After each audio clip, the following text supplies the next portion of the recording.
So 2023 has been a crazy year for releases. What is up, everybody? My name is Danny. Welcome back to the channel. If you're new, welcome. If you're not new, what's poppin'? In this video, I'm going to be going over my top 10 shoes of the year. Now, these are releases I was lucky enough to get my hands on. Not all of these were retail releases. I had to either trade or buy my way to them because I knew I absolutely needed them in the collection. So before we get into it, I'm just going to say happy holidays, happy new year if it's still 2023 by the time you're watching this. I'm gonna talk about sneaker of the year. I'm just gonna talk about my top 10 in general. Now, these are ranked. My reasonings might not be liked. You might agree with me, you might not agree with me. I'm just gonna leave it as is. This is my 100% list. And I'm gonna start off, before I go into my 10, with an honorable mention. Let's get into it. Okay, so for the honorable mention, I am gonna say the Spiderverse Air Jordan 1s. Said that a little bit weird. So to me, this was an insanely dope collaboration, insanely good movie. If anything, animated movie of the year should have been. I don't know if that's been decided. I don't think it's been decided yet. Animated movie of the year, 2023, Spiderverse. Watch that 5 times. Absolutely love that these shoes had a better stay place with the movie than the original pair did. Instead of just like a straight up inspiration, it was like, whoa, we saw these on screen. Cons is Nike used bad leather on all of the white parts. So they crease bad. They fit a little too snug compared to other Air Jordan 1s. And it's wild because like all the other leather portions here are really good, especially like this red right here. So honorable mention, these could have been a little bit better. Love the concept, love the detail, and the inspiration was phenomenal. All right, let's go to number 10. All right, so for number 10 on my list, I'm gonna give it to the Nike SB Supreme Ramelzee highs. These are such a clean sneaker. I honestly think they're a lot better than the lows. They just have a better color blocking in my opinion. I love the way the beige looks with the khaki and all of the Ramelzee patterns going throughout. To me, this is also the best Nike SB high that released this year. I know we had Run the Jewels. I know that's a lot of people's favorites, but to me, this one just has a really good place in my heart. I've already worn them, great on feet. I actually haven't owned a pair of Nike SB highs in quite a while, and I don't think the models changed too much from the earlier prototypes over the last couple of years. So really nice by Supreme. I'm gonna gotta give them their props. This is number 10 on my list. Number 9 on my list is the Yuto Nike SB lows. Now this is where the controversy might start. Don't get me wrong, this color blocking is probably the best color blocking on any sneaker I've seen this year. Nike SB did us dirty. They gave us the dog leather. So this is that plastic leather that you see on dunk lows, regular dunk lows. How it should be on a skate shoe, it kind of baffles me a little bit. I really wish they would have just given us like a nubuck the way other pairs have in the past, or just given us a slightly better leather, you know? Which is crazy to me because like the off-white coloring, the pink details, this slate blue, I live for this slate blue, bro. I live for this slate blue, bro. And the fact that they're for Yuto himself, family crest on it, family crest on the insole, family crest on the side right here. It's a beautiful sneaker. I'm telling you, it is a beautiful sneaker, but Nike SB really dropped the ball with not charging us $10, $15 extra to give us better leather. That's where I'm gonna hold them on it. All right, let's go straight to number, what is this, 8? So for number 8, I am gonna give them to the Hal Asics. This is probably, maybe not this pair specifically, but the white pair is probably the most worn sneaker in my collection this entire year. I took a pair to Disney, I took a pair to Italy. They are so comfortable, it's ridiculous, and the color blocking on these goes insane. I personally like this forest color a little bit better than the glacier color, but the glacier color hat is just easier to wear, you know? I absolutely love this one. This has been on my list for quite a while. These actually got me through Utah. So it's kind of funny. Anytime I've gone traveling this year, it's been, or at least half of the year beyond, it's been in a pair of these, and yo, they have not done me wrong. This is a shoe I will be wearing for years to come. Absolutely love them. Let's get straight into number 7.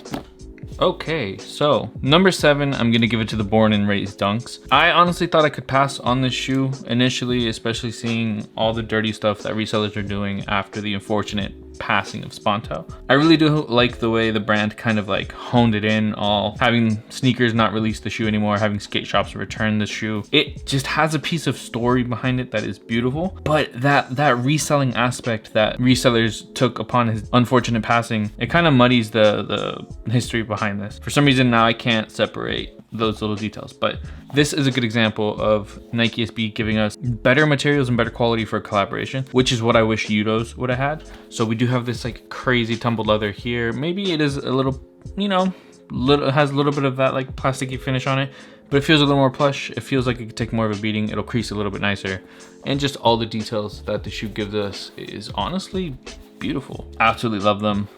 Besides that, I guess let's just get into the next one, which is going to be number 6, and those are these. These are the Travis Scott Air Jordan 1 Lows, the women's colorway, the olive colorway. This is a woman's shoe. Technically it is in women's sizing. I absolutely love these. These are super cool. They were supposed to be like the last Travis Scott of the year, but now we're getting leaked for other ones. If those leaks are true and that olive colorway comes out, it's game over. These are pushed down the list. The fact that all the Trav lows are like OG shaped lows, very nice. I've always loved the nubuck details on these. I do wish it didn't have the leather here. I do wish it was just like nubuck on nubuck, the way the first pair was. Now that I'm thinking about it, I'm not sure I would have really appreciated like a white nubuck. And without the white, it throws the color off just a little bit. But yeah, these are really nice. Wore these to Carbone here in Miami. Such a nice shoe. All right, let's get into officially the top 5 on my list. These are gonna be the shoes you see mostly, maybe on my socials, and let's just get into it. Now these are special. Top 5 or number 5 on my list, I'm gonna give them to the J Balvin Air Jordan 3s. This is the best Air Jordan he's released to date. It gives me very strong Ama Manier vibes though, so I'm not gonna instantly give them like top 3. So I don't think I've done a video on these yet. So you do have a crazy nice upper, this nice gradient here, and I know there are some customizers out there who like coined this gradient thing, and there's a bit of a controversy behind that. I'm not gonna pay no mind to it. I love the gradient here. I love the Meijin Sunset. Super rough suede though. Wish that was a little bit better, unless it's meant to be like that. These could take a beating, probably. Really love just the accent, the details, the color, everything about these. Again, I just absolutely love this sneaker. I had to pay resale on them, or I think I did a trade. I think I did a trade for them, honestly. Shout out to Trade Block. Change your app back. I don't like the new app. All right, so let's get straight to number 4. Haha, so controversy.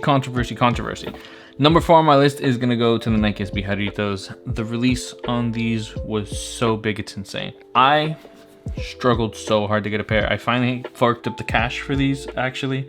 So this is just an example of one of those shoes that released this year that I absolutely needed. Super crazy details. This is another shoe I haven't seen, I haven't shown on my channel because I don't want to do a review video so late after they released. These released early in the year, but they've been leaked since last year, 2022. And it's crazy because Nike SB sponsored during Art Basel in 2022, Lot 11 with Architecture and the Abloh Foundation. I honestly thought they were going to release some pairs there, but they didn't, and just the hype that built on these was insane. Jarritos, great, delicious sodas. This was one of those releases where it was like more than just sneakerheads had it on their radar. People who just love the brand really wanted these, really wanted to like get them. Unfortunately, that did mean high resale prices for a lot of people to afford. Super nice detail, and Nike didn't give us dog leather. They gave us a nubuck, which is kind of an opt-out. I feel like if they would have gone leather, it would have been that terrible leather. But they went nubuck, kind of like the Para Nike SB Lows that came out a couple years ago. I think it's a good decision. Canvas isn't really going to bleed on this. The green isn't really going to bleed on this, so it's going to be nice. Problems that the Para had. These are fantastic. I love these. Let's get straight into officially top 3. All right, so this is going to be kind of wild. This is my top 3 sneaker of the year. I have worn these. This is like my second most worn shoe, next to those Hal Studio Asics. If I just need a shoe to throw on, it is this shoe. I absolutely love them. Air Jordan 3s got me into collecting. Started with Fire Red 5s. Started with Fire Red 3s in 2007, and it was game over. I was locked in ever since. So I don't know, I just love these. And I've seen a lot of people say that it's a little bit lazy, reimagined, lost and founds. Had such a great concept, and these were just a pair of white cement 3s that were slightly aged. I kind of like the story behind them, where they referenced models from their actual archive. I'm telling you, these have gotten some wear for me. I just love them. I am on the hunt to double up. I was hoping to get for retail, but if I could just trade any pair off of my trade block, I wouldn't mind giving up something for a dead stock pair of these, because I know I'm gonna keep wearing these into 2024, and I'm gonna beat these into the ground. And these get me really excited for the reimagined Bread Force, even though those don't have too much of a connection for me. Now, I'm gonna go ahead and get into number 2. So for number 2 on my list, which was a lot of people's number 1, we do have the Nike SB Air Jordan 4s. This is a pair, one of those pair I just had to double up on. This is my second pair in front of us. So the Nike SB Air Jordan 4, crazy that those two entities kind of collabed with each other. I honestly, the more I see people talking about them, the more I just love them. Some people say it's really lazy. Some people say, you know, it's overhyped. A lot of people don't like the way the color looks. I mean, you see white here and then you see all this cream. I did do a video on this. I did my friend's pair because I did not get these for retail. So first pair I paid, or I traded for. This pair I also traded for. I do want to say I don't think the price for these are justified. Maybe it's because it's the only colorway available right now. In 2024 or 2025, we do see more colors of these. I do see that price coming down, but I just love the fact that so much consideration was taken to turn these into a skateboarding shoe. So what I'm referencing is that there were some skaters who were reached out by Nike a couple years ago. I think it was like, they said it was like 2 or 3 years ago, where they sent them Air Jordan 4s to skate. And the only thing they asked is, give us some notes. How can we make this better? Those notes resulted in this pair of sneakers. So the flap that a lot of people don't like, the bendability on these that a lot of people don't like, the fact that they're a little more cushioned but don't fit as snug is, again, results to those notes. Super cool that that's just a fact, that that's the reason these exist. All right, so now that I went through the majority of my list, all of my list, I am now down to top 1. Don't get on my case for these, but top 1 is definitely it's a sweet spot for me. That's because it is a shoe that released pretty exclusively. And I'm gonna kind of give myself a little cop out. It's not just this colorway that I'm counting as my top 1, it's all 3 of them. And that is the Cortez Rules the World Air Max 95s. These are the sneaker of the year for me. I did mention it in my review. I absolutely love these. So I know these have made some people's lists. This is definitely a shoe where, like, if you know, you know.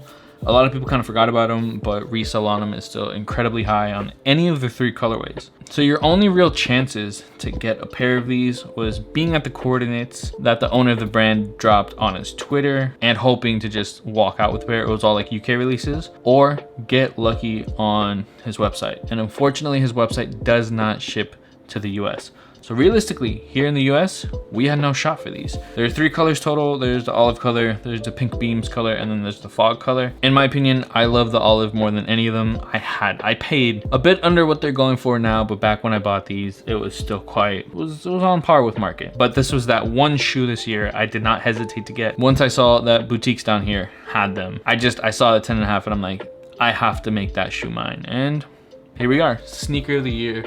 Love the details on them, little stitched in details. And the fact that he gives us an older box for him, a 95 box, it's amazing. I think there were some extras that were supposed to come with this that I unfortunately did not get. It is what it is.